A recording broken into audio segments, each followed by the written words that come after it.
Good evening, everyone. I welcome all of you who have joined us today for the webinar organized by the Water Forum of Institution of Engineers on issues related to sand. I welcome especially our two resource persons, Dr. Misaka Hettiarachchi and Professor Anura Nanakkara today, who accepted our invitation and devoted their precise time to get prepared and join us to share at this moment. The topic today, as you all know, is the new development of sand crisis, global and national. Some of you may have asked yourself, what is the crisis in sand and what the Water Forum has to do with it? Okay, without trying to answer these problems by myself, I would allow the resource persons to uncover the bitter truth behind the sand industry, which we engineers depend so much. I invite you all to listen carefully and then join the discussion with your views and experience at the final segment of today's event. Our proceedings today will take place in the following manner.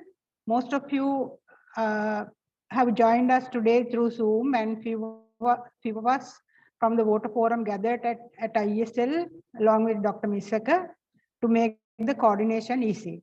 So Dr. Misaka will reveal the story first. That maybe take about 45 minutes. Then we would invite Professor Anura Nanakkara to share his experience over this subject. After that, we will open up the discussion to the audience too. But until then, you would post any query, your views to the chat box, which will be directed to both the resource person later on. I kindly request all of you to mute yourself to avoid any disturbances, as we all need to have full concentration to the presentations. So with that introduction, may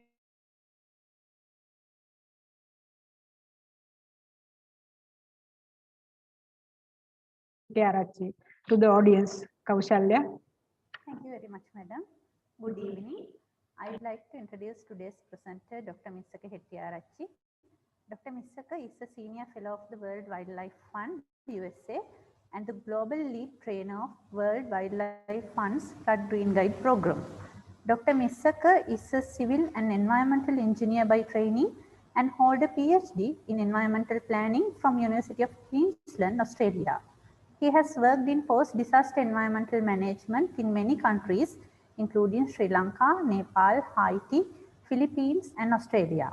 Dr. Misaka is also actively engaged in teaching and research in environmental policy and governance as the Jump Associate Professor at the James Cook University, Australia, a visiting scholar at the Northwestern University, USA, and visiting lecturer at the University of Moratuwa, Sri Lanka.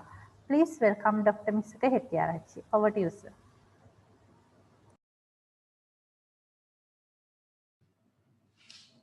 Thank you, Kaushalya. First of all, I should thank the Water Forum and the Institute of Engineers for giving us this opportunity to discuss about the sand issues in Sri Lanka and globally. I thank again Engineer Mrs. Kamala Das and Engineer Kaushalya for introducing me. Without much delay, let's directly move on to the subject.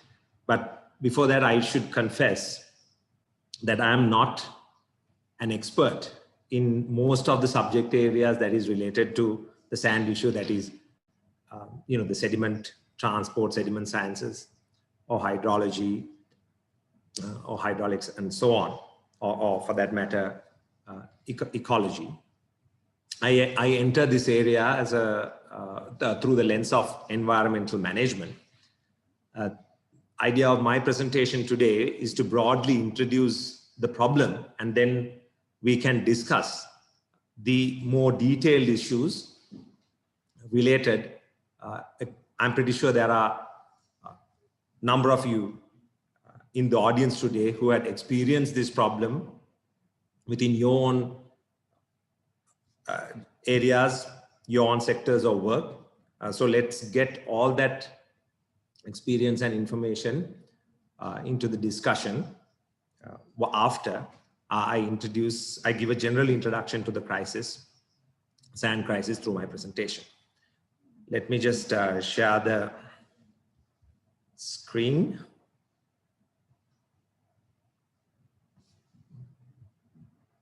Is it all visible? Is it visible to all of you? Yeah, okay. Now,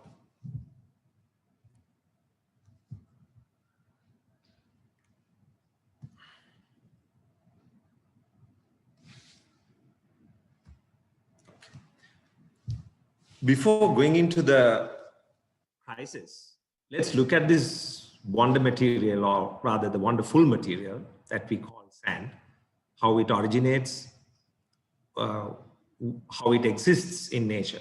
So sand in nature generally is any naturally occurring granular material composed of fine rock or mineral particles, generally varying between 0.06 or 0.5 to 2 millimeters. Most sands are silica based, but it doesn't necessarily have to be silica based. It could be volcanic rock, limestone, coral. As you can see in the images below, there are basaltic sands or volcanic basaltic sands, which are composed of volcanic rock fragments. And there is coral sands, which is very commonly found in places like Maldives. And then you get the quartz sand, which is actually common in countries like Sri Lanka. And there are other various minerals embedded inside the sand, like ilmenite, gypsum, feldspar, and so on. Something that we often forget is that, like water, sand is also formed in a watershed. Most of the sand, the bulk of sand, is actually generated in the upper watershed areas by the degradation, chemical or physical degradation of rock in the upper watershed. It could be directly coming from quartzite-based rocks, or can be even through the degradation or withering of granites or other igneous or metamorphic rocks. And then smaller particles are formed. It flows through the watershed.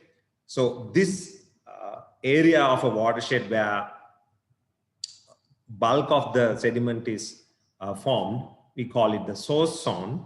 And then it's formed into smaller, like the fine material that we see in the transition zone in the middle part. And then actually it's in the floodplain zone, or the lower reaches of the river that the most interesting activities takes place.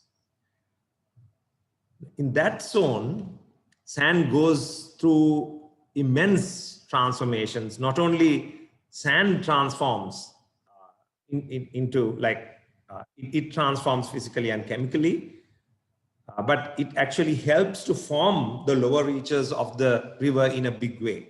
There's meandering happening.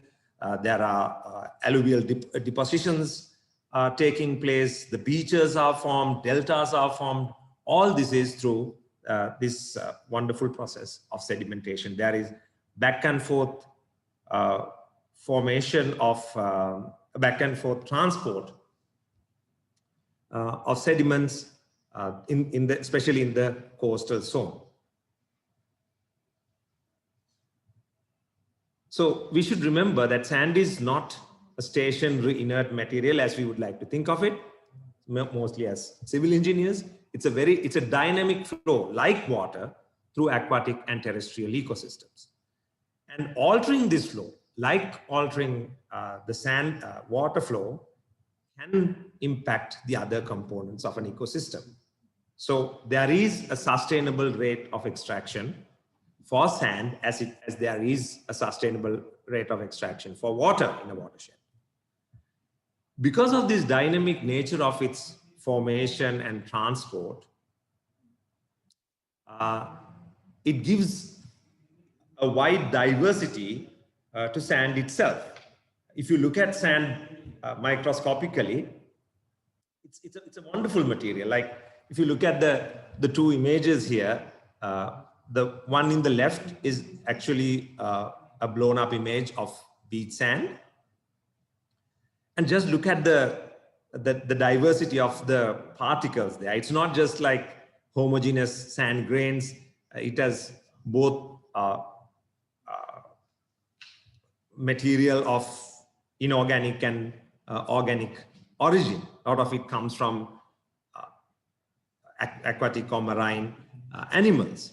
And if you look at the image in the right side, it's normal, the common quartz sand that we come across in most parts of Sri Lanka. But even that is very fascinating, because one thing I learned recently is that most of the sand grains, they have formed into that small size millions of years ago, because once it reaches that size, it's very difficult to wither any further. So most of the sand grains that we see today that goes into our mortar in our houses and the concrete are actually millions of years old, each grain. So it's a wonderful material.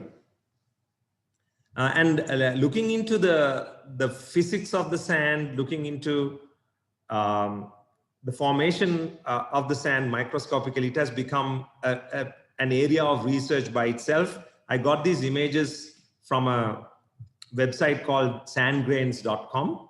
Please have a look at it. And there are a number of researchers now actually working on different, what they call the DNA of sand, where each type of sand, depending on how it is formed, it carries a microscopic signature in it, in shape and the diversity.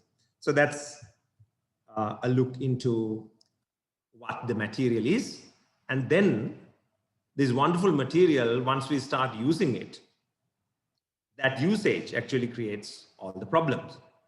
What do we use sand for? The first thing that comes to our mind is construction. Of course, it's by far the largest consumer of sand in the world.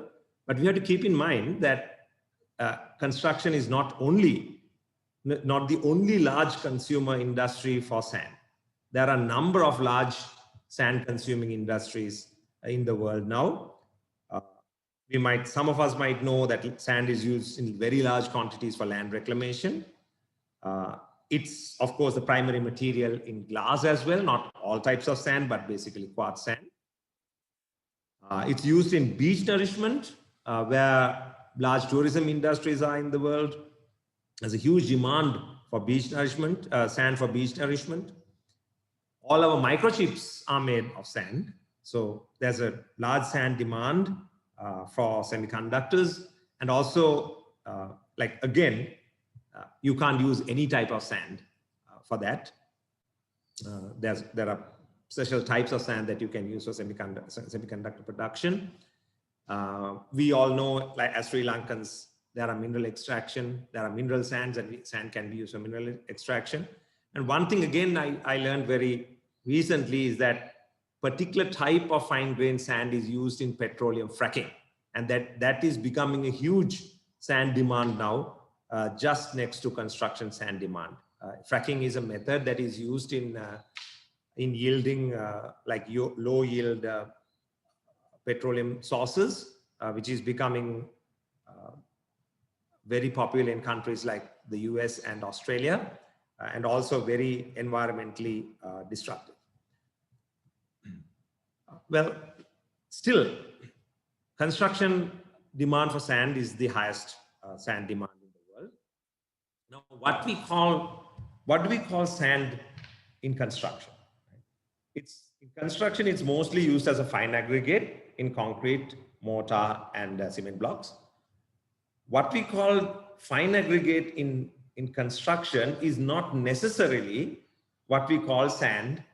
Doesn't necessarily have to be what we call sand in nature. It could be river sand, it could be crushed rock or quarry dust, it can be crushed gravel, it can be pit sand or wash sand, it can come from dune sand, although dune sand is not always considered good for all types of construction. It can be offshore sand or sea sand, and it can also be crushed rubble or reused concrete. So that's one thing that we have to keep in mind throughout this discourse, that what we call sand in nature, what geologists call sand and what we civil engineers call sand are not necessarily the same thing.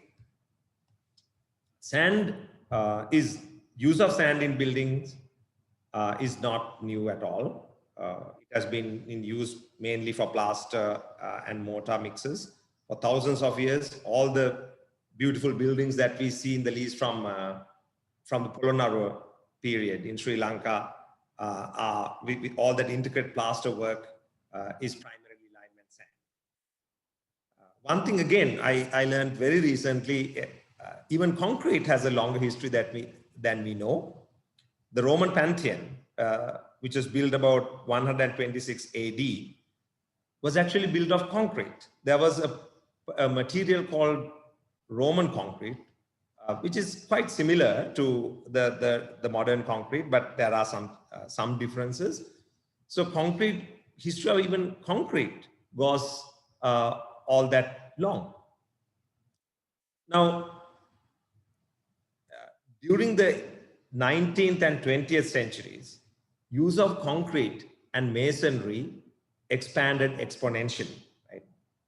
Then only the problem started. Right?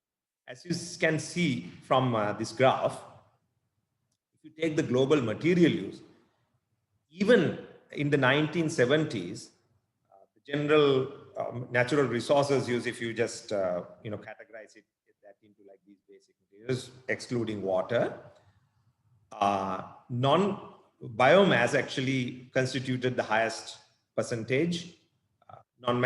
Fossil fuels and metal ores were quite a big percentage. And non-metallic minerals, which includes construction minerals, actually formed a smaller part. But if you compare it with the current situation or situation in 2010, the non-metallic minerals, which include sand, which actually the great part of non-metallic minerals are actually rock and sand, has by far exceeded all the other types of natural resources extractions, excluding water, in the world.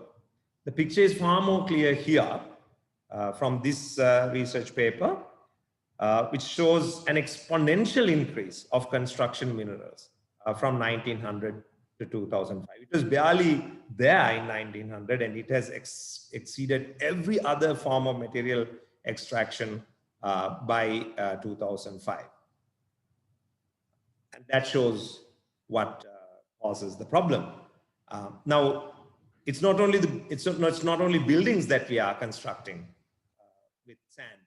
We are building whole countries with sand now. This is how Singapore has expanded from 1973 with land reclamation projects until 2018. All the yellow, green, red bits are the bits that is added by filling up the sea with sand. Just imagine the volume of sand that would have gone into this. What is driving this great sand appetite? It's basically the construction industry, whether it's, this graph shows the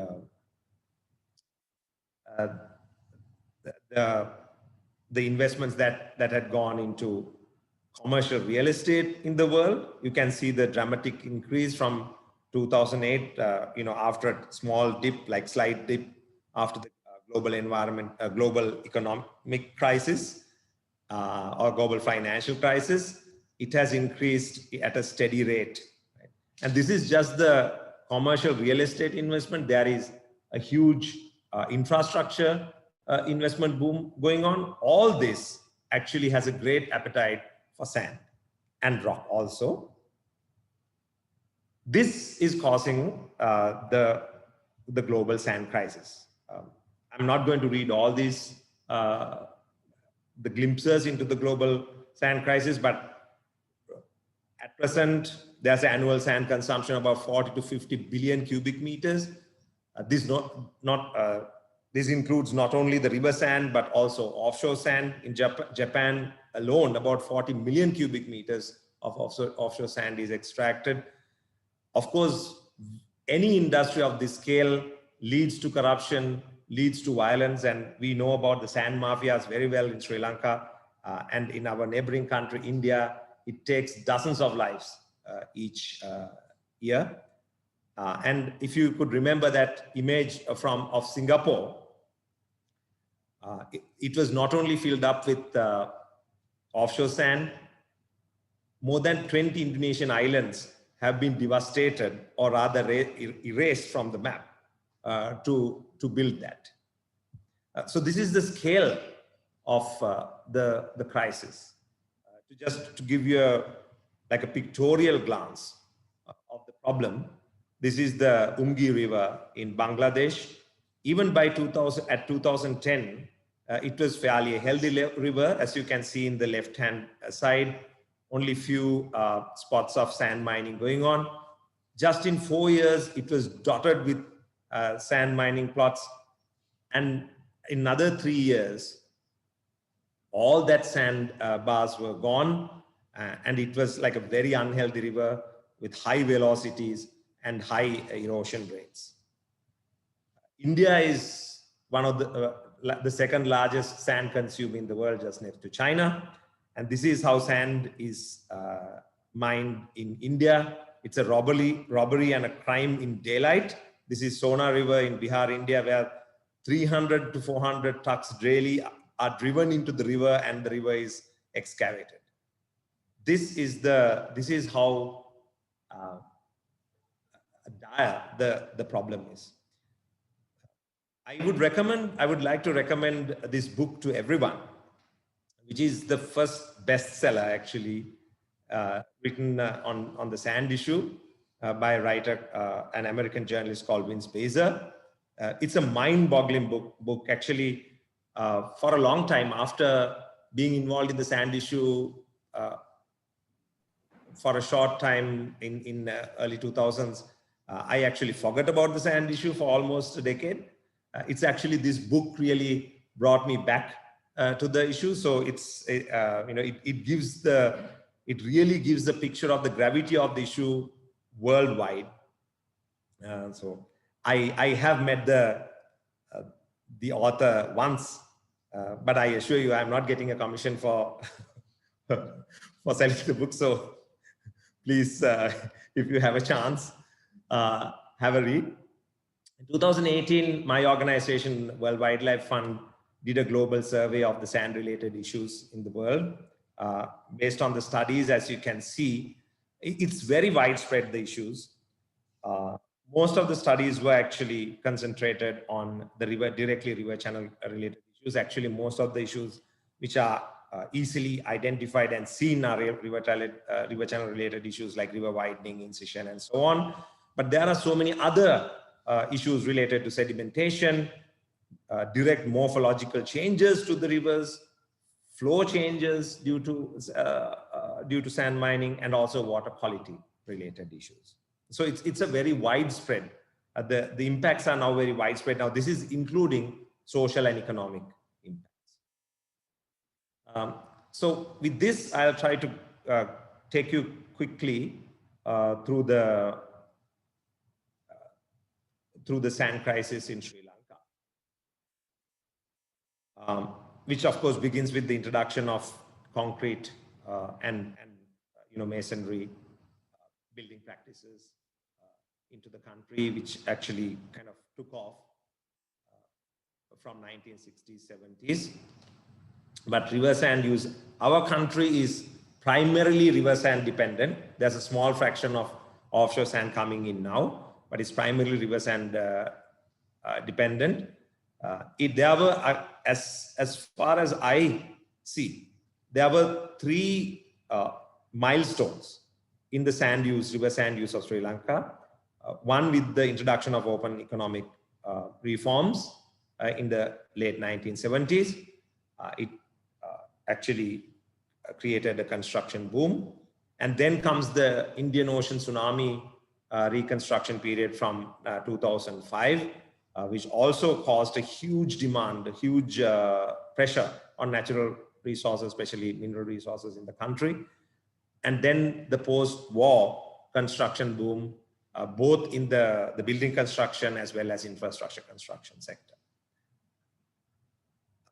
actually, unfortunately, we don't have the luxury of information in Sri Lanka, data with regard to the construction sector.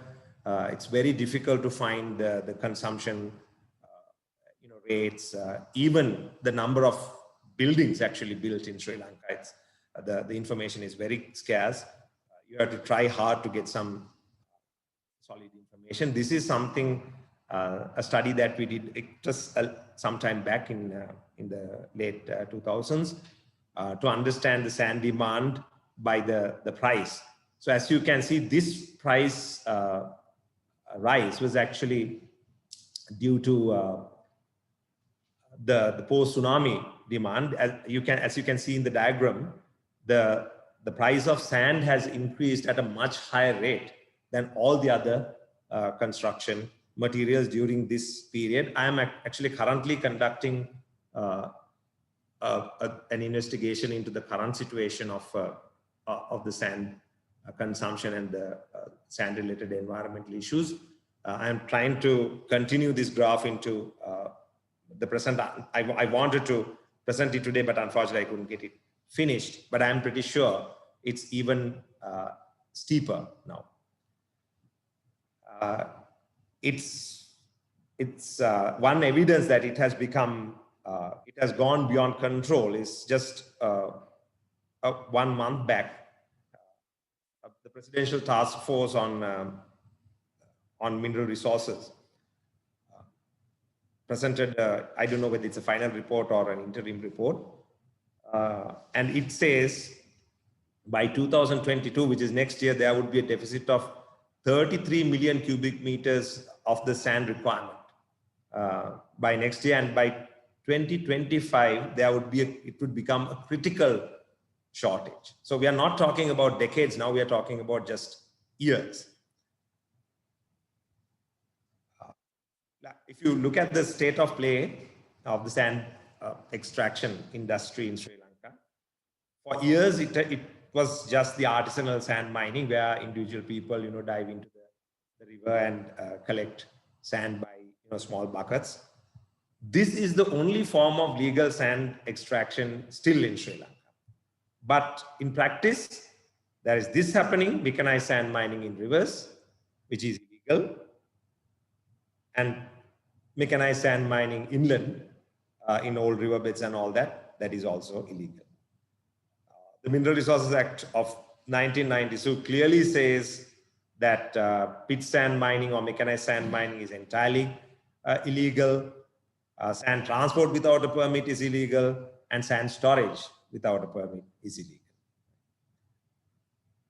But what is happening in reality is quite the contrary. So years of this, rather decades of this, I think Sri Lanka is one of the pioneer countries to do research into river sand mining. I think engineer Mrs. Kamaladasa was involved in those initiatives from the very beginning. These are some glimpses of those studies. This is a study done by the Ruhuna University in Upper Wallaby Basin, showing the drawdown of water level and its impact on domestic water supply. As you can see in the graph, in certain wells that were investigated in this research, the water level was up to 12 meters, 10 meters deep. So this is, some of them are actually deep. These are dug wells, but in reality, they are deeper than bore wells. And we all know that there's a huge problem of salinity intrusion in Sri Lanka. This is exacerbated by sand mining because, salt water is denser than fresh water. It goes to the bottom. When the river bottom gets deeper and deeper because of sand mining, the salt water that intrudes into the stream actually, refuses to flush back because it's too deep. And the saltwater interface, saltwater freshwater interface, keep on going upstream, advancing upstream. And this means we have to build all these environmentally damaging salinity barriers. As you can see in the diagram, there are a number of salinity barriers built and a number are being planned, all mainly because of river sand mining. This is a profile, longitudinal profile of the Kalani River, done by the irrigation department. This shows how the river bottom, river bed has receded between 1988 and 2005. Just note, even at Hangwella now, the river, the bed of the river is below the mean sea level. So this is actually a big driver of the salinity problem in the Kalani River. So once salinity intrudes, when the water level goes down, it inevitably causes land degradation, right? With receding water levels and salinity. And land becomes unusable. These photos are from the Nilwala Basin. Again, a research done by the Rohini University. Shows the impact of river sand mining related groundwater drawdown and salinity intrusion on the coconut plantations and paddy lands. When sand is removed, I will discuss this more later in the presentation, the dynamics behind it. But when sediment is removed from a stream, it causes the flow of the stream tries to take that sediment again back from the banks of the river, right, or the stream. That causes bank erosion. So because of that, there is a land loss due to bank erosion in many streams in the country. This is from the Nilwala Basin. Once the bank erosion starts, it impacts the infrastructure, both irrigation infrastructure and water supply infrastructure. This shows the Sengallo Aniket, the present condition of that. This is sometime taken some time back. I don't know whether any rehabilitation or repair programs have happened there, but this was the condition sometime a few years back. And this is the Vellangiri water intake again in the Dadroe Basin. You can see how the water intake, the pipes are actually now hanging above the water level because the water level have receded dramatically due to river sand mining. This is actually an iconic, very unfortunate but iconic picture when the road, main low-level road in Hangwella gave away due to a bank collapse caused by long-term river sand mining in the Kalani River. This is, of course, we all know that low-level road is one of the main arteries connecting Colombo to the hinterlands. Just imagine the economic impact of this. It took weeks to bring the road back to its functional condition. In addition to these, very visible impacts, there are longer-term ecological impacts. A Ruhuna University study showed that 43% of the riverine vegetation loss in Nilwala Basin was caused by river sand mining. A massive ecological damage to the riparian zone. Not only that, these ecological impacts inevitably transforms or turns into human disasters. Deepening of the river actually created conditions for an unhealthy growth of the saltwater crocodile population in most of the rivers, especially in the Nilwala River, because with the salinity intrusion, the larger saltwater crocodiles can advance upstream.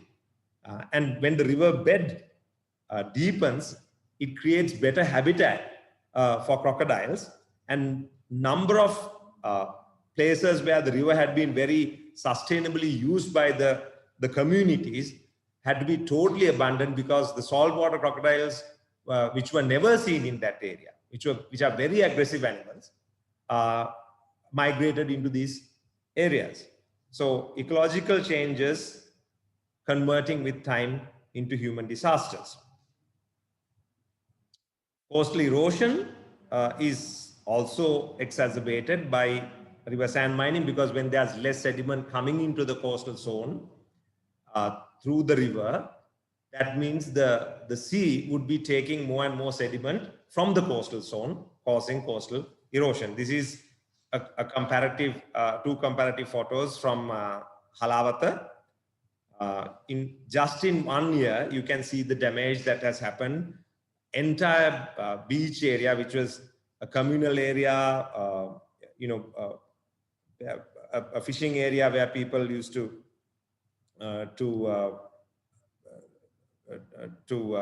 park their boats and all that. That was all gone within 1 year, and it just became a heap of rubble and unusable. Strip of the coast within just a span of 1 year. Now, the problems that I discussed up to now are actually all related to river sand mining, which is by far the largest sand producing industry in the country. But slowly, new forms of sand is also being introduced. I got this graph from the Land Reclamation Corporation website. This is the quantity of offshore sand now being sold in the country from 2013 up to 18. You can see a very steep increase of the volume of offshore sand that is being issued into the market. It's not only the consumption is growing, it's actually being subsidized by the government. If you see, these are the 2019 numbers. I couldn't check the current prices, but at a glance, it's far cheaper than the river sand mining, river sand available in the market.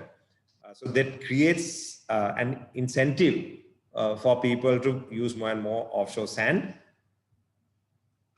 And we all know that land reclamation projects are also claiming huge amounts of offshore sand.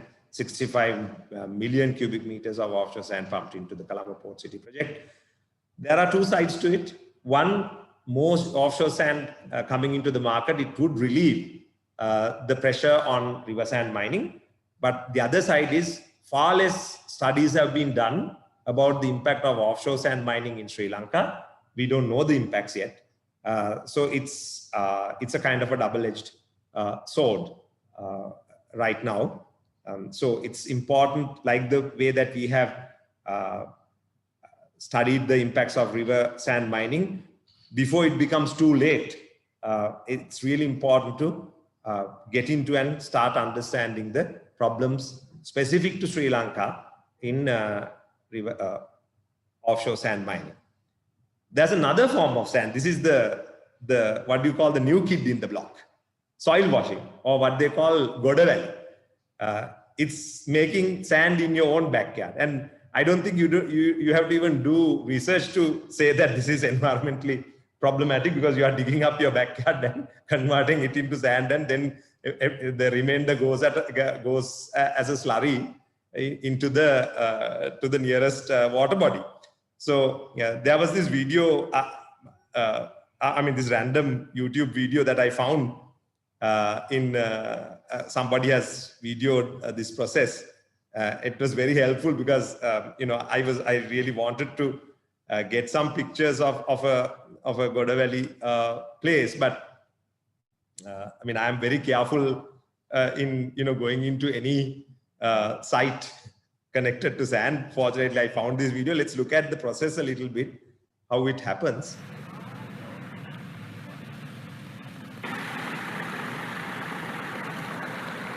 So they have this huge soil heap, and they wash it down through a channel and retains the bigger particles in the sea. the clay fraction is dissolved and goes as a slurry, like as the overflow, and it goes into the nearest stream or the paddy land or whatever. And then using these screw pumps, the sand is separated and it goes into this pit.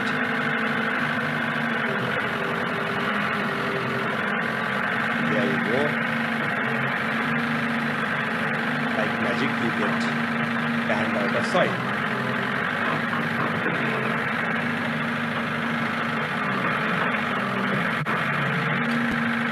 Now, the problem with both these sources, offshore sand and soil washing, is it's far less regulated than river sand mining. Offshore sand, in the least, have certain restrictions and certain regulations pertaining to it, with, of course, the coastal protection legislation and related regulations. But this soil washing business doesn't have any form of regulation pertaining to that, which is extremely alarming.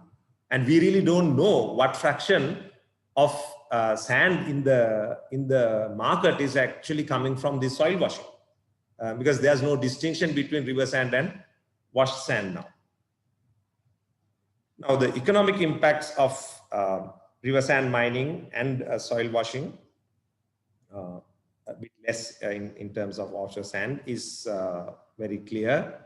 The loss of agricultural land degradation, loss of agricultural productivity due to salinity, coastal erosion and effects on the tourist industry, damage to infrastructure and so on, are huge economic impacts, which are not actually, these are all externalities, right, which are not really calculated and goes into the country's balance sheet. Even the construction industry doesn't consider that in our calculations. Right? Much less we know about the social impacts. There are direct deaths due to it. There is livelihood loss. There is damage to houses and all that, which causes psychological and social trauma. There have been some good studies done by different organizations on the social impacts of river sand mining, but a lot more has to be done. Okay, so to wrap up, let me quickly go into the conceptual side, like to start addressing this problem, to understand what is sustainable sand management. We have to actually start thinking about sand in a systemic way, that it actually originates and flows in a system, in a watershed. Right? There is sand originates in the land, it flows through a watershed, and finally goes into the offshore system. Once it enters the offshore system, very little of that actually comes back to the terrestrial system. So it's actually mostly a one-way flow. That's why we say it's not a renewable resource. And part of that sand is actually taken by, as you can see in the diagram, by the urban or the human-dominated systems, and it goes. So the sand which goes into the aquatic or the marine system, offshore system, is immobilized there. It doesn't come back into the terrestrial system or the watershed. In the same way, the sand which is taken out by the human-dominated or the urban systems are immobilized as concrete, glass, and microchips, and that also doesn't come back to the watershed. So the fate of sand in a sand system is not only determined by the energy, the morphology, and ecology of systems, which used to be the older case, right? The natural determinants of sand flow. Now, the value systems attributed to the sand, whether it's economical, whether it's political or social, those value systems actually determine how sand is flowing in a watershed, probably much more than the natural factors. I will try to explain very quickly about like a wonderful equation, which is called the Lane's balance equation, which determines the sand balance in a watershed. So it's I won't go into the details of it, but what it generally says is the amount of depending on the volume of sediment which flows in a stream, and depending on the amount of water that is flowing on a stream, like that decides whether the sediment level grows or decays in that stream. So if there's higher volume of sediment flowing in a stream, there is less decay and more aggregation. If the water flow, the clean water flow that is, or rather the water flow in the river, if it increases without a corresponding increase in the sediment level, that causes a decay or the erosion in the stream. So if we look at, if you put sand extraction or sand mining into this equation, that takes away the sediments. At the same time, due to construction, the same forces which is actually demanding the sand extraction also causes deforestation, which inputs more water like runoff into the system, right? Because it decreases the water, the fraction of water that is infiltrated into the ground. And this causes the Lane's balance to tip more towards degradation. Now, when degradation happens, as we see from the examples, it causes a groundwater drawdown, salinity intrusion, and land degradation. When land degradation happens, it causes more vegetation loss and more runoff flows into the stream. And that tips the system again more into the degradation side. But it's not only ecological and hydraulic. There's a social part to it as well. When land degradation happens, that inevitably, especially in peri-urban and rural areas, causes livelihood loss.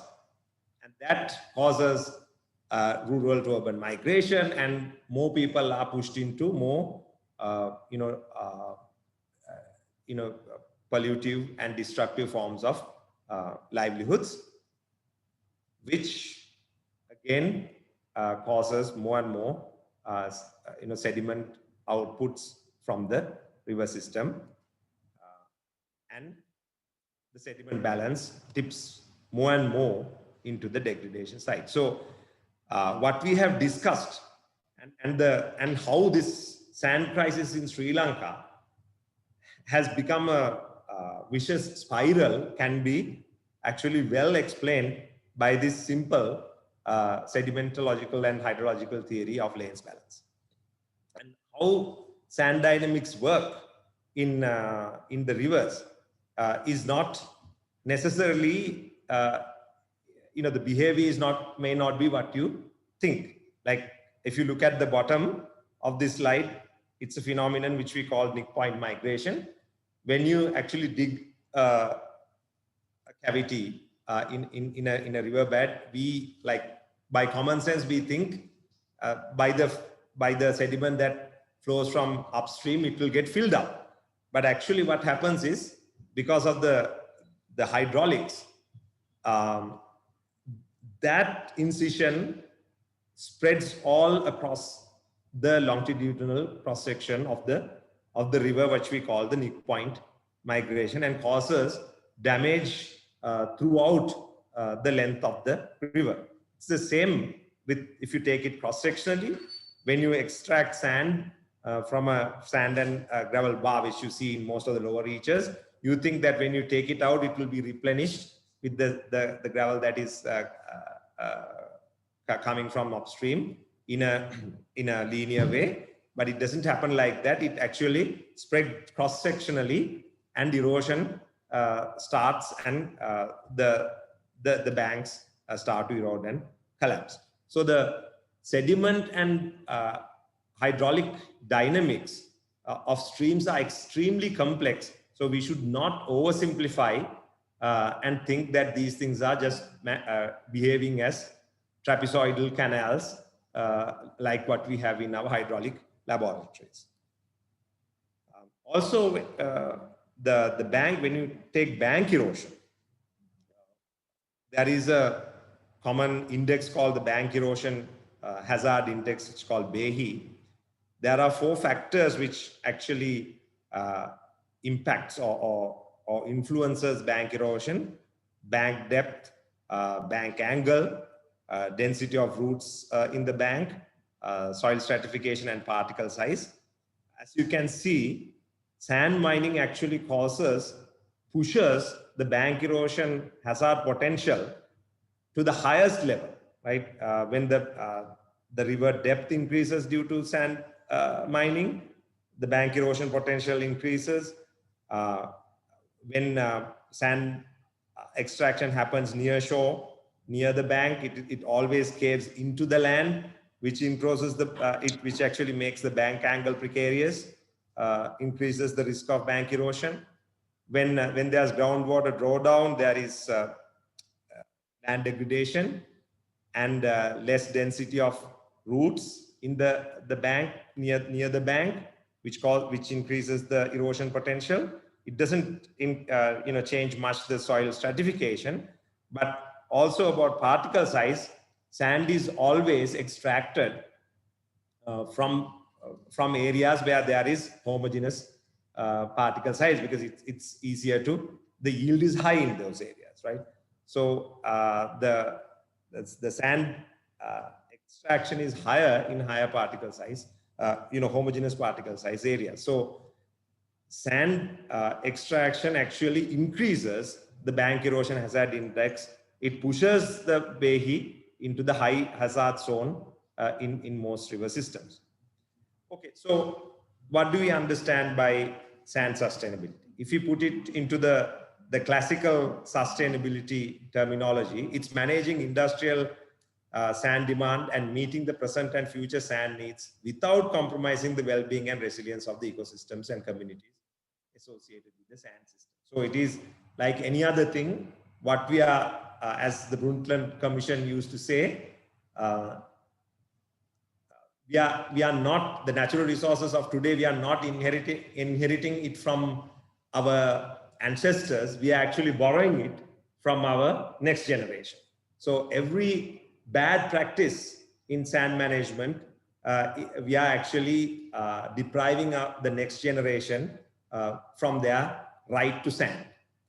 So what should be the key objectives of sand management? Understanding the sand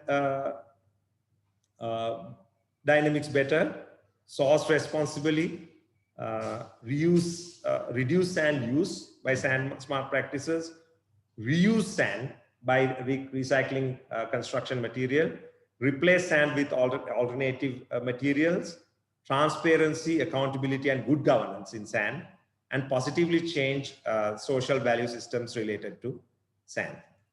Finally, I will leave the audience with this slide, because I think our discussion we think should lead into these 3 areas of sand management. What should be the new policy developments into sand management, introducing new laws, proper enforcement, and national action plans, and so on. What are the changes that should happen in construction practices?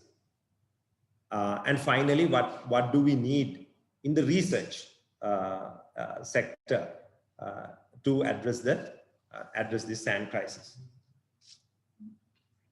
So I would like to finish my introductory presentation with this slide. I will not go into all the Previous slide. Right. Somebody wants to see the previous slide. Right. This one or the? No, previous one. This one, right?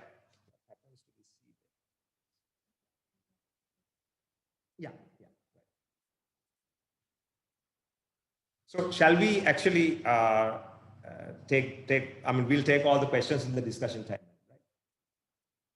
Yeah. So with this, I think we can proceed into the next presenter and then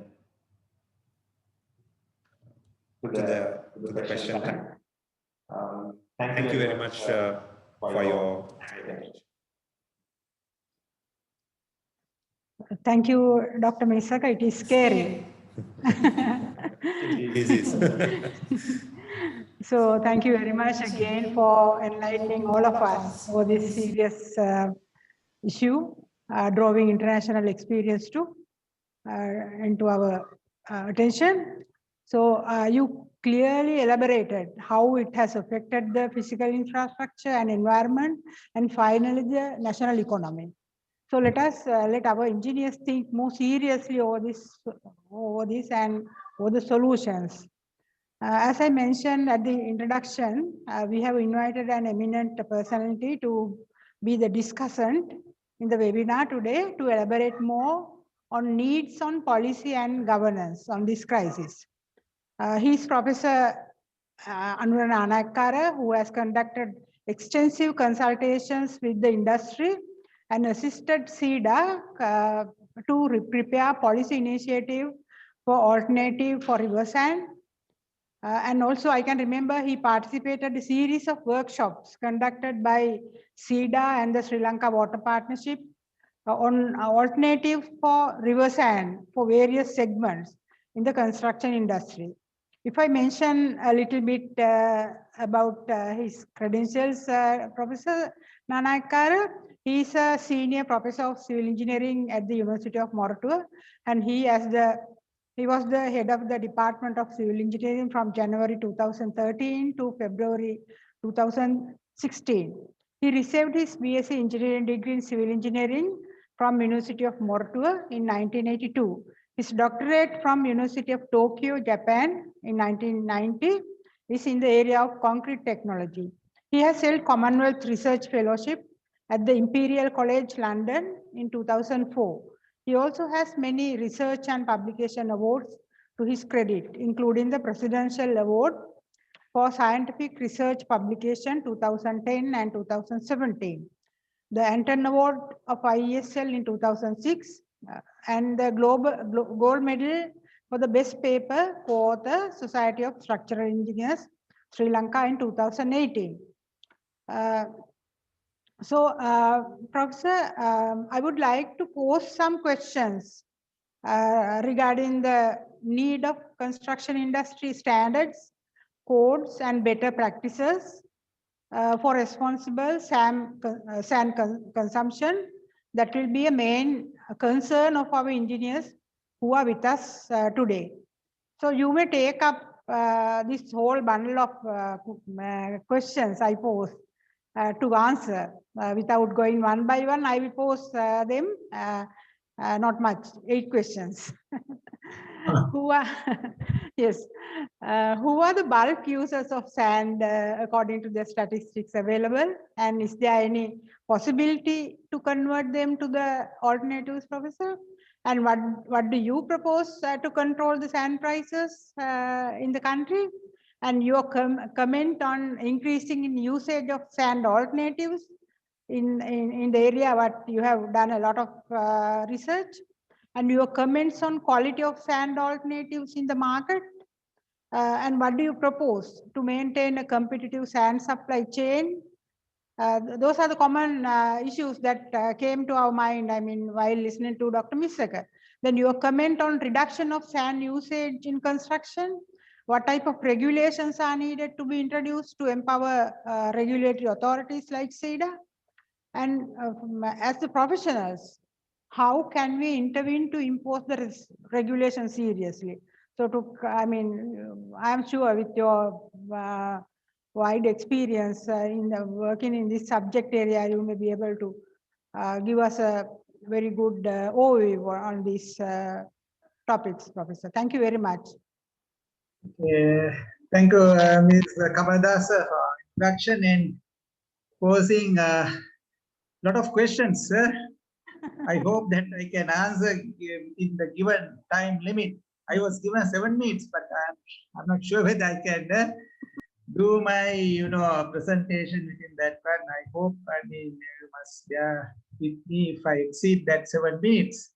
May I, can I share my screen?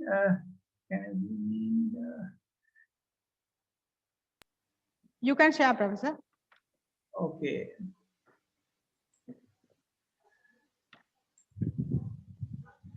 Right. I hope all of you can see the my screen. Okay. Yes, we can see. Yes. Okay. Okay. Right. Fine. Now, so I am hoping to talk about mainly the alternative for river sand. I think Misaga tried to show this graph. I managed to get the price indices from the CDAN. Now I have all the data. So this graph itself shows the present sand prices. Present prices in Sri Lanka. You can see that as Ms. explained. Now the sand index started in 1990. So from 1990 to 2018, here we have the price index variation of river sand and cement. Now, around 2003, the prices increased exponentially, the river sand price, but not the cement price. Why is that? Right? Now, this situation was expected. Now, because of the shortage of supply, obviously, sand price has gone up. Now, there were a lot of studies on river sand usage as well as the alternatives. The first one was the National Sand Study Phase 1 in 1992 and 1995, the Hori study covering the entire country, funded by the World Bank, and then the interim sand study in 1999 conducted by University of Moratuwa. And in 2002, under Coastal Resources Management Project, another study was conducted on river sand alternatives. Even at that time, the situation was not that critical. You can see from the graph, situation was not that critical. But beyond that one, the prices have skyrocketed. And the report, the policy initiative by SEDA, was produced in 2014, giving the recommendation to promote the alternatives for river sand. But the trend is continuing.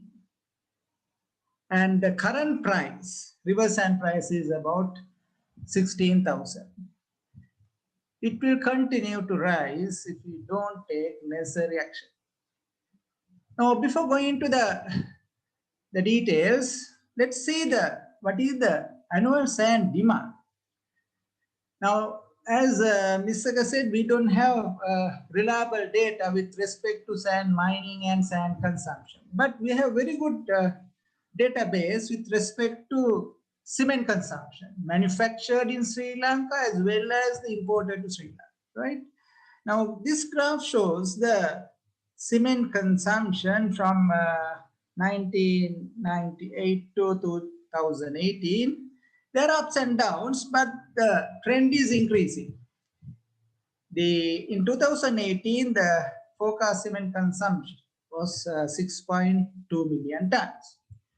Now, who are the main consumers of cement? According to the cement industry, house builders are the main consumers. About 70% of the cement produced in Sri Lanka and imported used by the house builders. And we can estimate the sand demand based on the sand consumption, because always cement is used with the sand, right? For concrete or cement plastering or mortar. So always we use cement with the sand. So I'm not going to the exact process how we came up this one because of the limited time. So based on the estimated sand demand in 2018, it was around 22 million cubic meter. So Western province is the main consumer, about 40%. And from where we are getting this sand? You all know that all the major rivers are heavily mined to meet this increase in demand. And Mr. has explained the impact of this uncontrolled river sand mining. In a nutshell, you can say that the coastal erosion, the lowering of riverbeds, he explained in detail what will happen if the riverbed lowers, and the saltwater intrusion. And riverbank collapses, the mechanism he explained, that will affect the agriculture, water supply, fisheries, tourism. So, I mean, how we can, mitigate these impacts? What are the solutions that we have? Solution can be, we have to have solutions at different levels. One is that, you can't say you have to ban the river sand mining. Of course, there are places you have to remove the accumulated sand. So restrict the river sand mining at harmful locations, right?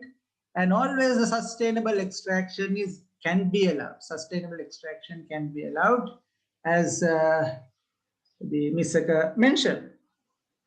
So what are the other, the steps that you can take to reduce this burden on river sand?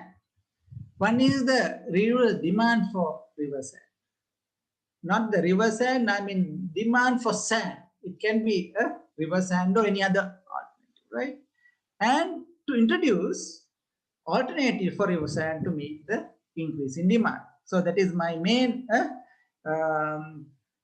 the area of presentation. I will touch on this one, reduce the demand for sand. Now, there are so many things that we can do. The current trend in building construction is what you call the modular construction, that is off-site construction, using precast elements and sometimes the precast units. So that way, we can increase the quality of the product. And fast construction, the most important one is the effective utilization of the materials, especially the sand and the cement, right? And we are not paying attention to the utilization of the construction and demolition waste. So that is another area that we have to concentrate and recycle construction and demolition waste and obtain not only the coarse aggregate, but also we can obtain the fine aggregate by recycling the construction and demolition waste. And also you have to think of the improving the standard of the workmanship of the construction. All the bad, workmanship, we have to demolish and redo it. Causing more cost as well as the consumption of natural resources. And one fine example is the size of bricks. Now you can't find the standard size of brick in the market. All are non-standard. What is the result of that one? If you use a non-standard size, there's a correct length to width ratio.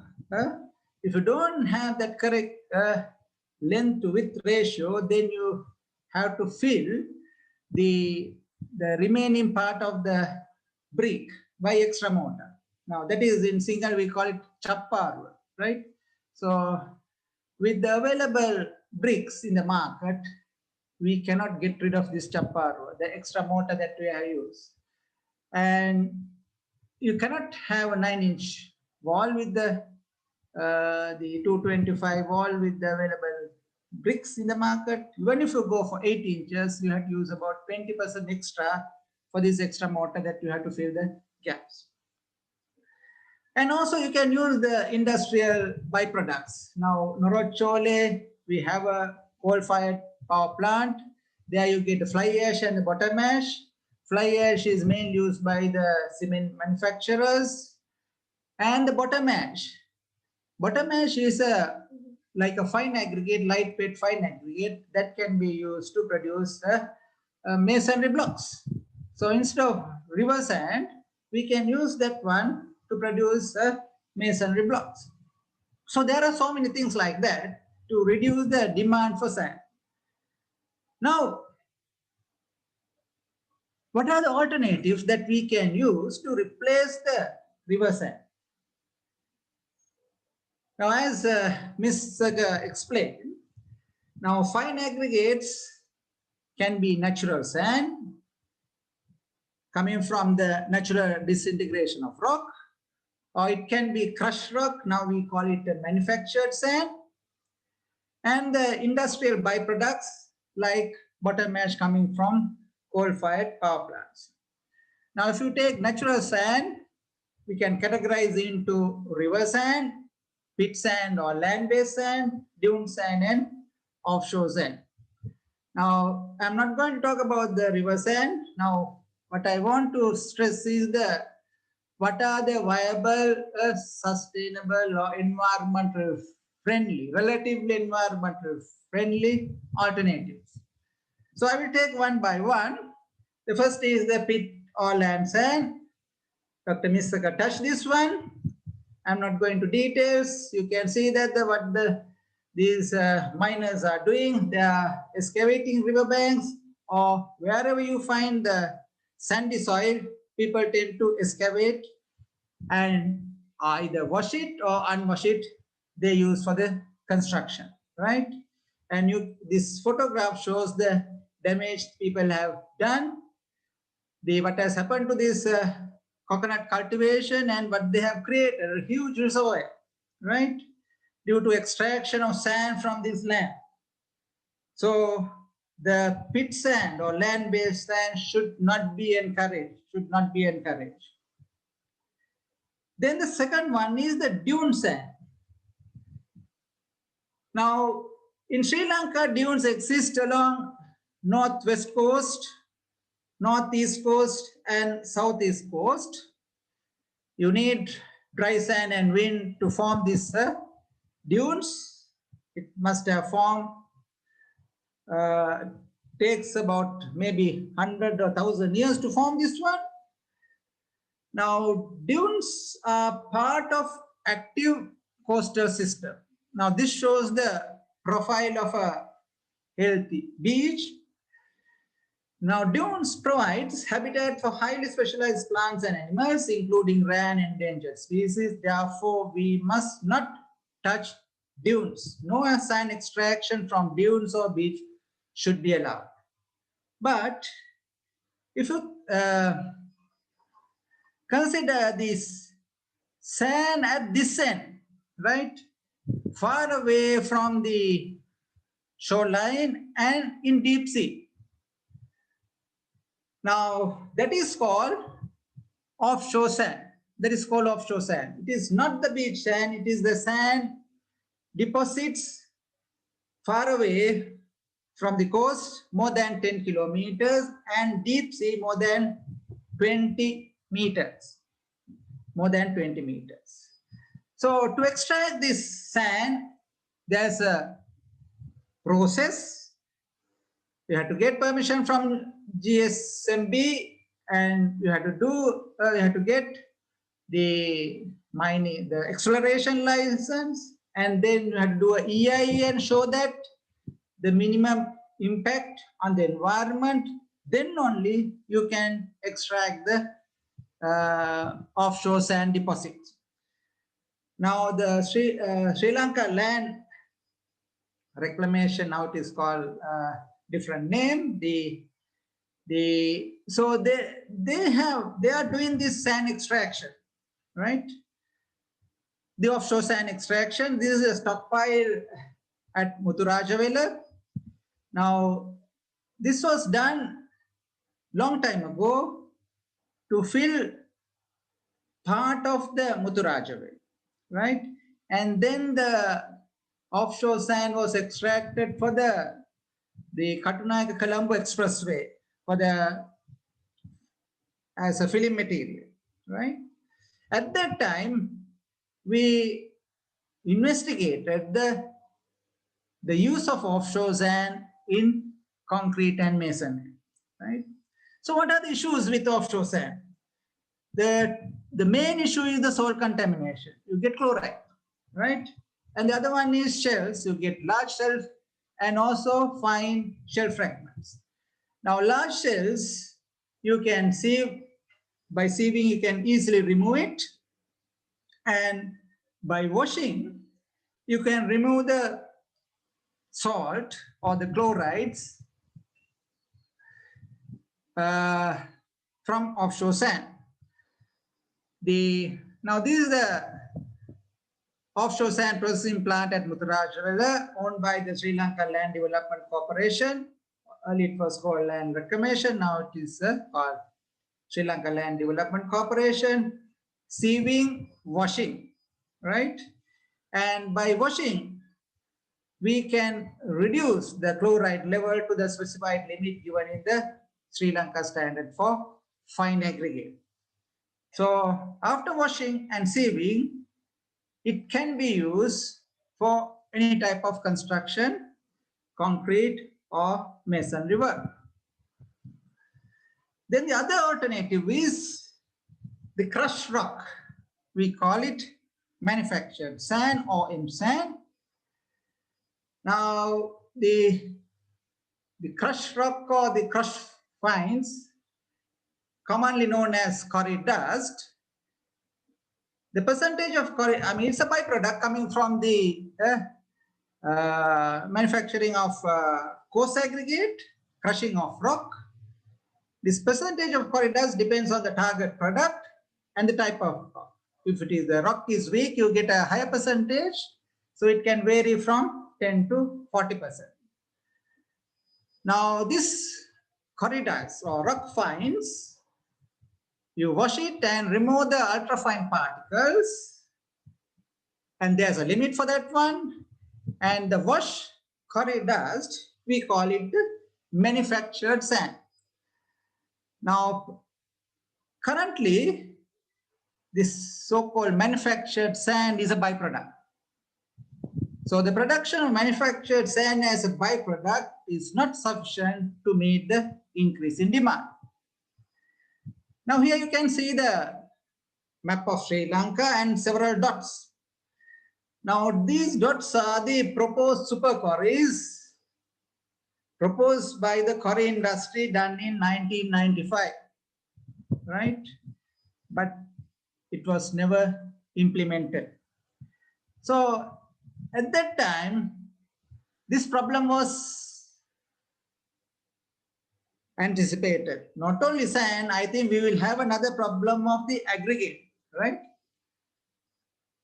So this is the plant at Muthurajavela to produce manufactured sand, crushing and washing the quarry dust to produce so-called manufactured sand. Now, are there any specification for these alternatives? Specification for offshore sand and manufactured sand? Yes, we have a specification. It was produced in 2010, actually to promote these alternatives, right? Specification of fine aggregate for concrete and mortar. Okay, so since my given time is limited, I want to conclude. The offshore sand and manufactured sand are two viable alternatives to meet the increase in demand. I think the Mr. has created a little bit doubt about the offshore sand, but we can discuss that one. Production of manufactured sand as the main product should be promoted. Now it is only a byproduct. And appropriate construction practices should be adapted to minimize the use of sand. I have pointed out few things. And the other important thing is utilization of the construction and demolition waste to produce recycled aggregate. And this should be promoted, right? The contractor should be given incentive to use recycled aggregates, And the extraction of dune sand and land-based sand can cause unrecoverable environmental damage. So therefore, we have to ban it, and we have to take necessary action to avoid further destruction. So, action plan was proposed to promote alternatives by SEDA in 2014, and we have identified the several actions like the revising specification on use of fine aggregate for construction and structural applications. I think this was done. Improve the quality of offshore sand supply by providing washing plant and grading, and it was implemented by the Land Reclamation, I mean SLLRDC or the Land Development Corporation, and reviewing the revising CA licensing period for EPL for operating quarry operations and rock crusher. I'm not sure about the other things. Revising GSB regulation for licensing process such as on explosive permits. Now this we came up after listening to those who are in the industry, the quarry industry, right? The problem that they are facing. The other one is also related to that one. Revise the number of permits and clearances required to start new quarries to be streamlined wherever possible. Amendments of Mining and Mineral Act and regulations, revision of National Sand Policy, minimize the political interference in implementation of regulation on river sand, and tax concessions and special land bank loan facilities for investors, especially to come into this MSAN industry, and introduction of quality assurance system and production certification of sand. Now, the consumer should have a confidence of the quality of sand that he is using, especially when it comes to offshore sand. He should be confident about the quality of sand, especially with respect to chloride. So there should be a certificate issued by the who is selling the sand regarding the quality of the sand, right? And the most important one is the awareness program on the use of alternative sand to end users. And some of the specifications in the government institutions are not allowing the alternatives. They are specifying only river sand. And people are afraid to deviate from this specification because someone can find fault with them if they deviate from the already established guidelines given in their institution. So there should be the awareness program, and especially the house builders. House builders are clueless about these things, right? They go by the masons' Basune's recommendation, right? I have my experience when I'm constructing my house. I use the offshore sand and M-sand, right? And Basuna is asking me, sir, why are you using this one? This is your own house, sir. Why are you using this one? You are not going to sell this one, no? So, because that is a kind of, the perception that they are having, right? These are, the substandard products. The river sand is the best, and for anything and everything, this is why river sand, right? So river sand is a precious natural resource. We must not waste it. Use it only where it is essential, and we must use alternatives to protect the environment. Thank you.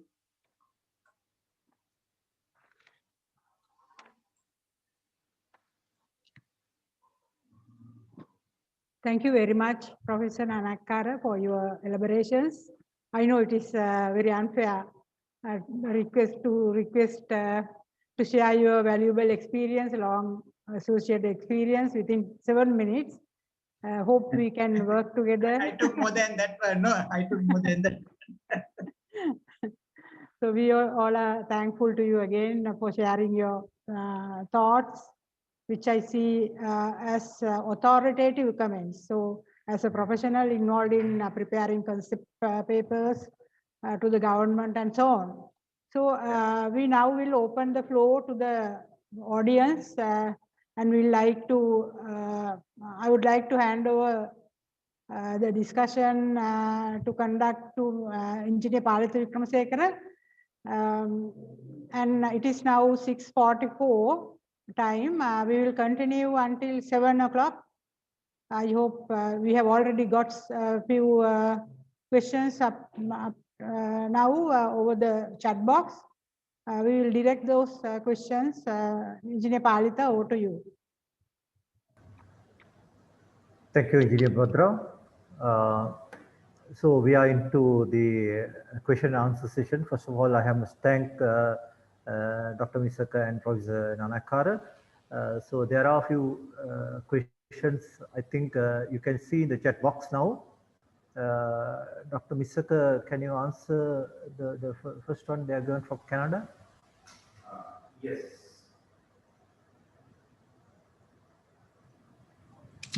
The question by Engineer Honokumbura is based on your sediment balance illustration. Increasing direct runoff would worsen the riverbank erosion in Sri Lanka, etc. Are there any policies to provide mandatory infiltration from new developments so that it will reduce the direct runoff and provide more groundwater as well as it reduces the erosion? I think that's a very good question. I think there are already number of existing regulations in Sri Lanka which actually provides for increasing infiltration. I think through soil conservation legislation as well as the urban development regulations. The UDA regulations, it's actually under currently going through a revision now, and in the proposed revisions, I saw a number of provisions to improve infiltration from developed built up areas, and also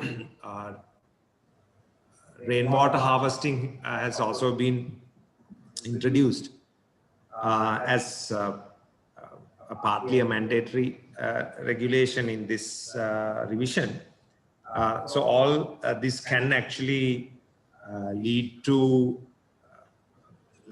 reduction of direct runoff and also reducing the velocity of the flow as well, which should contribute to reducing erosion.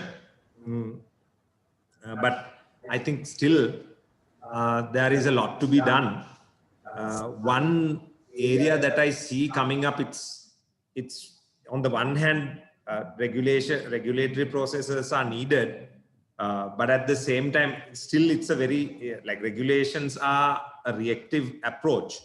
I think more proactive solutions are needed to address a very complex question like the sand crisis. So one development I see coming up globally is the turn towards what we call nature-based solutions, both in terms of flood risk management, coastal defenses, and also increasing urban resilience. So more and more the development proposals now, especially in the urban sector, are turning towards this so-called nature-based solutions, and different terminology is there in different countries, like the green infrastructure or sustainable urban drainage systems and so on. But in general, most of these methods, what we call the green methods, actually contribute to reducing the direct runoff and increasing the in infiltration, which would contribute to maintaining the sediment dynamics in a balanced way in the streams. So that's the quick answer that I can give to your question, Engineer Hunukumar. But in Sri Lanka, I think there's a long way to go in incorporating these nature-based methods into our conventional engineering and urban planning practices. But globally, since there is a trend, we can expect them having an influence in the coming years. But it's a very important question. Thanks, sir. And there was another question about the seabed. Can I quickly answer that as well? Yeah. Yeah, please go ahead. Yeah. So there was a question asking what happens to the seabed, the cross section, just like you have showed in the river cross section, when we dig sea to get off offshore sand, etc. That's an important question. Actually, I myself am not very well equipped to answer that, because it's determined by the benthological conditions of that coastal or offshore area. There are complex dynamics involved in that. One thing that I can say is that when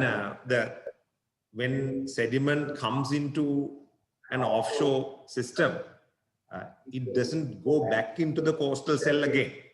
That's why we call it offshore sand. And that's why when the authorities are permitting sand extraction, they don't allow extracting sand from the coastal area, but only from the offshore areas, because that sand is somewhat, stabilized. So this is also sand which had, come and be, deposited there for so many, probably thousands or even more than that years. Disturbing that in a haphazard way definitely is not a good idea. That's what I can tell from my little knowledge about marine systems. If there is anyone in the audience with that, that expertise, please feel free to chime in. But it's definitely something that more research should go into. Unfortunately, I have some knowledge about the sediment dynamics in rivers, but not much about the marine systems. Okay, thank you, Dr. Misaka. Now, there is a question from, I think, Professor Priyan Dyer. I think it is relevant to Professor Nanak's area. Can you take that question, please, Dr. Nanak? Yes, I think that question is by President Ratnaik, and President Dias has answered that question, right? Because this is regarding the use of, what you call no-fine concrete, right? That's right. No-fine concrete. The original question is, yes, why has no-fine concrete that was introduced 2 decades ago not become popular in Sri Lanka? Now, no-fine means that, you don't use the fine aggregate or with minimum fine aggregate, that makes the concrete porous. Now, no-fine concrete is for special applications like permeable concrete, make it permeable concrete. But conventional concrete is impermeable, right? We don't want any pores in the concrete, right? So as the President has answered, because it was posed to anyone, and I think Ms. Ratnaik further mentioned that this was used in Peradeniya effect in 1970s. So not quite sure which component were made with that, though they don't use sand in paving blocks. So yes, so the no fine concrete is a special concrete mainly to obtain the permeable concrete, right? So especially for paving, paving the pavements and the sidewalks, we must use no fine concrete so that the rainwater can infiltrate the groundwater and reduce the surface runoff, right? So it is not normal concrete. This is special concrete, special application. Right. Okay, thank you, Professor. Now there's another question from Dr. Mantri Tilak, I think.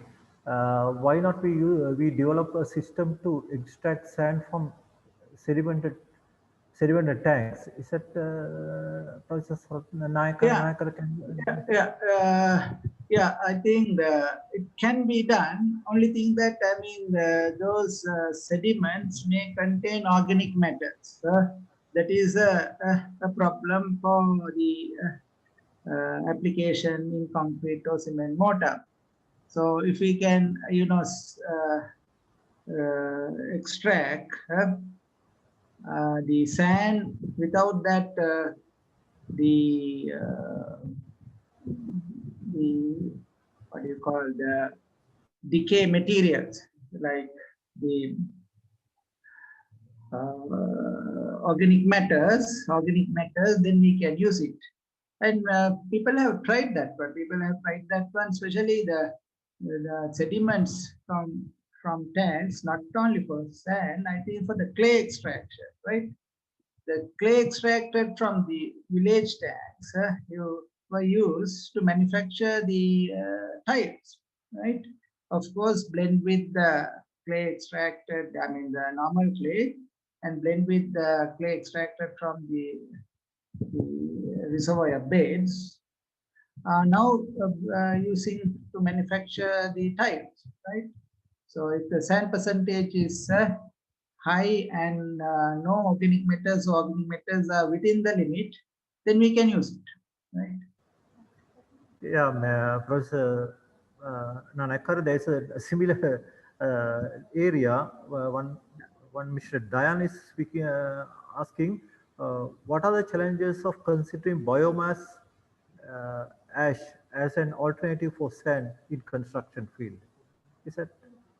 Biomass ash, I think it is not a, I am not sure about the particle size. So ash, now like the fly ash, the biomass ash contains maybe silica, right? So that is, I mean, it can be considered as a pozzolanic material, right? Now the ash coming from the coal fire plant, the bottom ash can be used as a, fine aggregate, right? If the biomass ash, I'm not sure about the composition and the particle size. So even in the, what do you call the rice husk ash, rice husk ash is considered as a pozzolanic material. I mean, you can replace the cement with the rice husk ash if it is burned at the correct temperature, because it has a cementitious action, pozzolanic action. So yes. Thank you. There's another question, I think, related to your area regarding this quartz sand. Quartz sand by crushing the quartzites. Quartz. This Kusum Atukora is asking this. Can you see that? The question is, there was an initiative from the private sector. Yes, I have to, I have to stop sharing this one, I suppose. Yeah, okay, I think that's the best thing. Stop sharing. Okay, right. Then if I go to chat,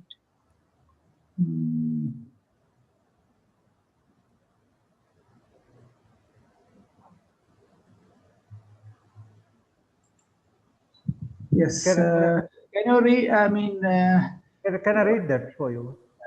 Okay, yes. There was an initiative from the private sector in the early 2000 to manufacture quartz sand by crushing the quartzite.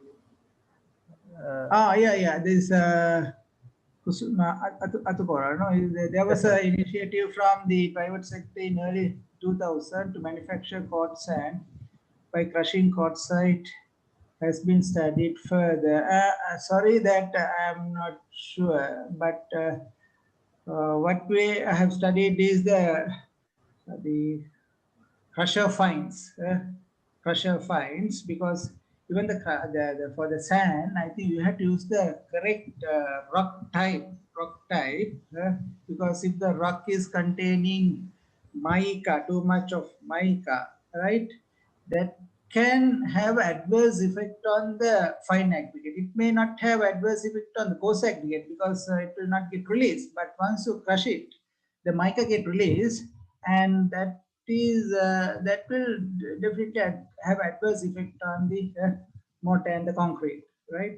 So therefore, I mean, it is very important to check the quality of the rock used to manufacture the manufactured sand.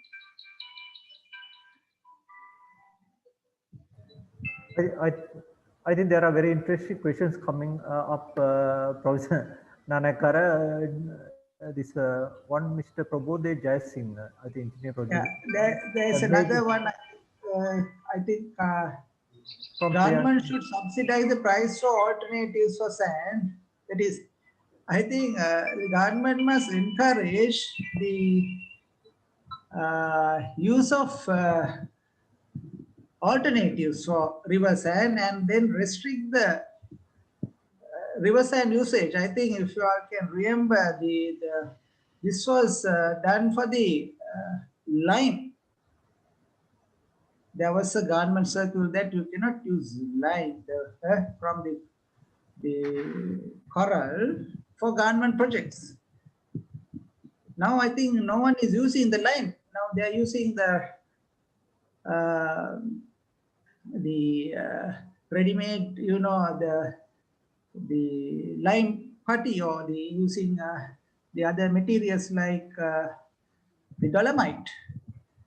So like that, I think we had to go for the same approach to minimize the river sand, encourage the alternatives, and also encourage the use of the recycle aggregate. Now it is, I mean, all the construction waste, the demolition and construction, just dump it, right? You are damaging the land as well as that you are wasting the precious material. Then there's a, you said that there's another one, right? The Prabodh, yeah, Mr. Prabodh. That's right, yeah. Yeah. Major sand consumers are house builders. 70% of the sand demand houses are built by ordinary masons, and they do not like,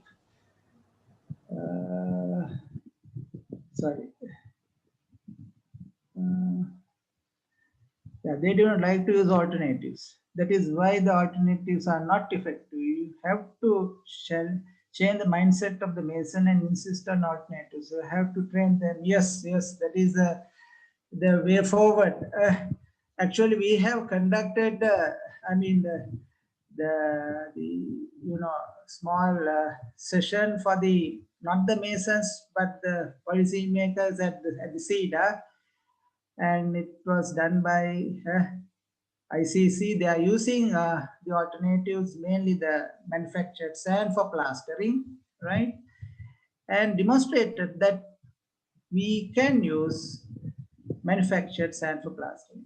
And the other problem is that, I mean, it is not as easy as river sand. If you go for manufactured sand, it is not as easy as river sand because of the particle shape, because it is much more rough than the river sand. So therefore, the people find it difficult to apply, right? So there are problems with that, but we have to address that one, right? Now the solution is, I think we must introduce ready mix mortar packs, dry mixers with all these, plasticizers and the correct mixed proportion. So the mason has to do only add water, right? And you guarantee the workability of that one, right? So if you introduce that kind of product, and then, I mean, they will not think about what is inside. If they can use it, whether it is offshore sand or river sand or, I mean, even the recycled aggregate, they don't mind if they can use it. And if it satisfies the standard, now we have a standard for the fine aggregate, SLS standard. So, and also we can have a standard for these, dry mix mortar, right? Dry packs. So if those, I mean, if you can develop and then introduce that one, then to a certain extent, I mean, we can address the issue, right? So we have to train, we have to change the mindset of the masons. Because it is river sand is available at any price. That is the problem, right? So the masons insist the client, the owners, they need the river sand, they can't work with the other things, right? So that is the problem, right? Now, if it is available at the half the price of the other one, definitely people will go for it, right? If there are no adverse effects on that one, right? So yes, Prabodh, I think we have to address this issue, right? We have to address this. That is where that, I mean, we can find a solution because they are the main consumers, right? That is why I said that we have to change the mindset of the main consumers, right? Main consumers, it is not the client, I mean, not only house builders, the main is the masons, those who are executing the jobs, because the house builders are clueless about this one. They rely on the recommendation by the mason, not by the engineers or professionals. Okay, thank you, Professor. As we can see, there are a lot of interest in this subject, as well as there are various models that we have to study about the pricing models and actual the implementation models and stuff like that. I think probably Engineer Bhadra has to consider another seminar in the same line. I think so. Actually, when I was at ICTAD some time back, about 20 years back, I was trying to model the construction industry as a whole, as well as the river sand to find out the actual optimized sand mining amount. But anyway, after that I left. I don't know what's the progress of that. But I think there are a lot work has to be done, and it has to be done very quickly. Thanking I think both the doctors and the professor, and I will hand over the mic to Engineer Bhadra to conclude this very informative seminar. Thank you very much. Yeah, thank you very much, Palitha, for conducting this Q&A session very effectively. And since it has, we have spent nearly 2 hours now, may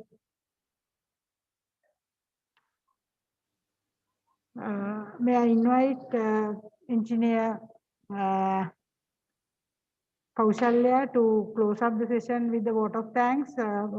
Yes, Palitha, we will definitely follow this up session, and we are planning, the water forum is planning to submit some sort of concept papers to the government as a professional body.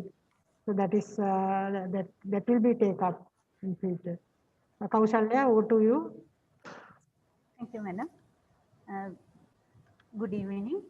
Engineer Bhadra Kamaladasa, Chairman of the Water Forum ISL, Dr. Missaka Hettiarachchi, and Professor Anura Nanayakkara, our resource persons today, committee members of Water Forum, and all the participants. Dear ladies and gentlemen, it is my privilege to propose the vote of thanks on this occasion as the Secretary of the Water Forum ISL. I, on behalf of the Water Forum, extend my gratitude to the speakers today, Dr. Missaka Hettiarachchi and Professor Anura Nanayakkara, for sharing your valuable experience, knowledge, and opinion with us. Dear sir, it was an important and interesting presentation and a discussion which helped us to learn about social and environmental issues caused by excessive extraction of sand from riverine, coastal and terrestrial ecosystems, and awareness about our role in addressing the sand crisis in Sri Lanka. Further, I like to acknowledge our gratitude to Engineer Palitha Wickramasekara for your active contribution in discussion session. I also like to express our sincere thanks to all the participants who are with us during this lecture today, and I hope this lecture enlighten your understanding on new developments in the sand crisis. At last but not least, I like to extend our gratitude to all the Water Forum members gathered here today and the organizing committee and IESL Secretariat for their efforts in making this event most successful. Thank you all again and wish a pleasant evening. Thank you.